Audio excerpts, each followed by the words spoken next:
哇，我啊啥？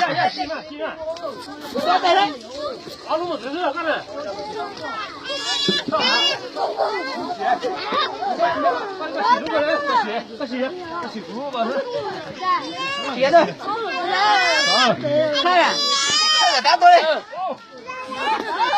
来哟，来人打，我带头喽。Ô, một tên không ra đi, đi, mình cả mình ra ăn liền rồi. Đá đi nhiều dâu kia.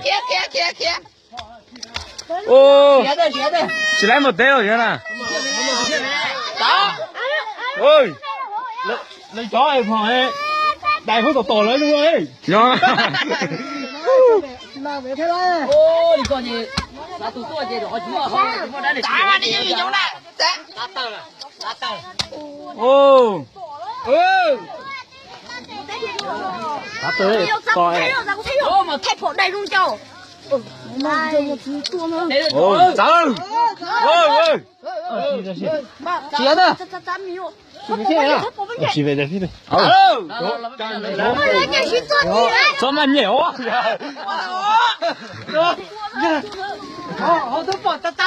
Ô, tụi mày nó tuôn đây ơi. Để phía nó đâm mày bên nào.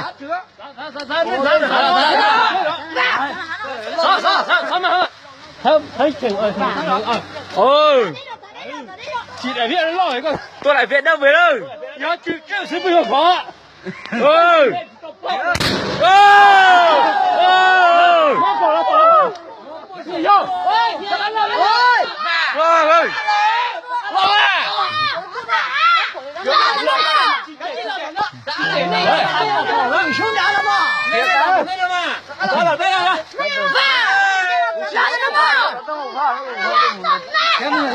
Lo về đâu cả tăng hả? Lo cả tăng nữa. Lo nữa đó.